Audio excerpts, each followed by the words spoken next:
Welcome to Malaga in the Costa del Sol in Spain. Now last year Malaga handled over 18 million passengers, and of the three busiest routes, the top two were both in the UK. So there's plenty of opportunity to fly between these two countries.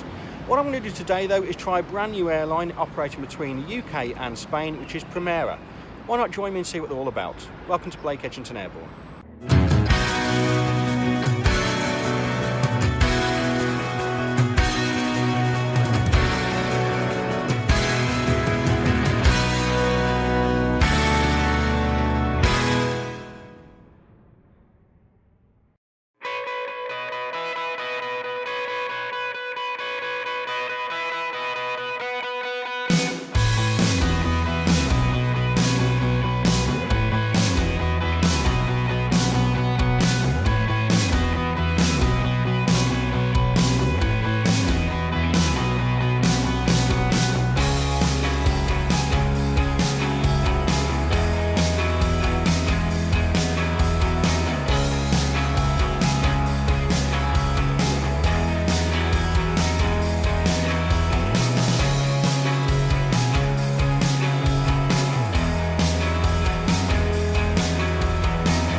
Now, as I mentioned at the start of the video, the reason for choosing Primera Air today is because they're a brand new airline to Birmingham, just started routes, in fact yesterday, between Birmingham and Malaga, and they aim to open long-haul flights on the Airbus A321neo, that's new engine option, from Birmingham to the USA, for example.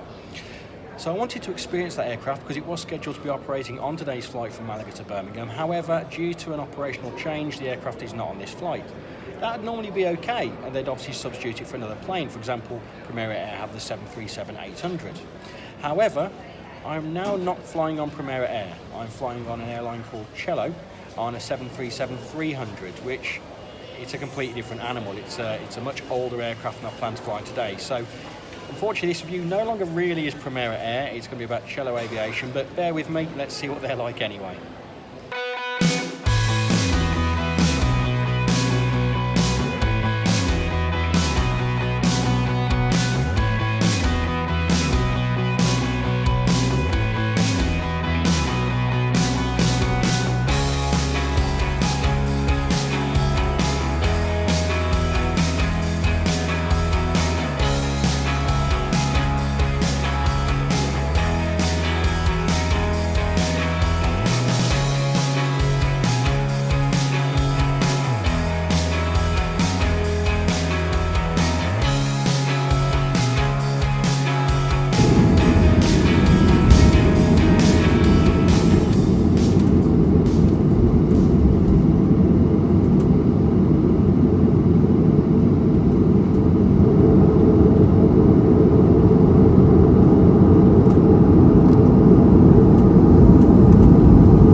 So we're well into the flight now, just past Madrid, and I thought I'd give you a quick look around the seat on Cello Aviation 737-300. Let's take a look. So taking a look at the seat on Cello Aviation 737-300, the first thing you'll notice, it's very modern. It's actually a modern Recaro seat like you find on many aircraft on my channel. At the top you've got literature pockets, sadly no in-flight magazine to show you today due to the last minute aircraft change. We can take a look at the tray table though. You'll see the tray table's got a decent amount of space and is adjustable, so you can extend it if you need to, just to bring any food or drinks or any work you're doing a little bit closer. I do like the small indentation for the drinks as well. Looking further down the seat, you'll see there's no spare literature pockets, so no way to store any items, but the legroom is pretty good on this flight, I must say. Not entirely sure the exact seat pitch, it felt about 30 inches to me perhaps, and there's plenty of space under the seat to store any bags or items you may have. Don't forget, this aircraft is over 23 years old, so I was very impressed with the seat today.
So that's it, we're back in Birmingham after the flight of Primera Air stroke Cello Aviation, and as always I'd like to get to the good and the bad about the flight. So starting off with the pro, one big pro is Cello Aviation. Now if you're not aware, they're a subcontract company that basically lease their aircraft out as and when required, and that's what they did today. Primera Air recruited them.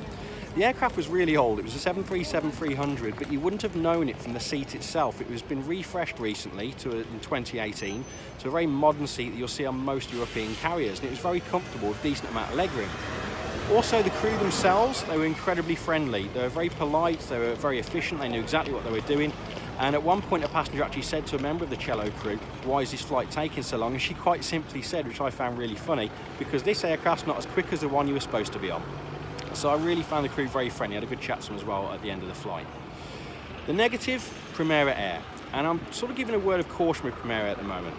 Now the reason for that is if you read social media right now, you'll see an awful lot of passengers are having trouble with them. Their flights are being cancelled, they're being rerouted, they're having different aircraft put on them, and it just seems a bit chaotic. Now Primera Air have just started flying from Birmingham Airport. In fact, the day before this flight is when their first flight took place. I booked this flight because according to the information I had to hand, it was a new route, which was great, and it would be operated by the A321neo. Now, of course, you shouldn't book a flight around an aeroplane, but the fact that it wasn't even a Primera Air aircraft on only the second day of operation was a little bit worrying. Couple that with the fact that check-in was an absolute disaster today because you can't check in online, and according to the agents in Spain, there were missing passengers from the reservations list, and it just seems that Primera Air have bitten off a bit more than they can chew. They've planned all these flights and they don't really have the infrastructure to cope with it. I'm particularly worried for those passengers flying on long-haul routes which are due to start from Birmingham imminently. If they had the same situations with those, you could have some real trouble with your flights.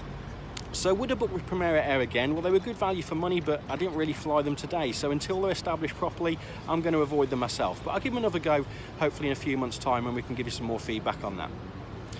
Thank you very much for watching. I personally did enjoy the actual flight today, and I hope you did too. As always, please do subscribe to my channel for future content. The more subscriptions, comments and likes I get, the better content I can provide to you. So do leave your feedback in that comments box as well. Most of all, take care.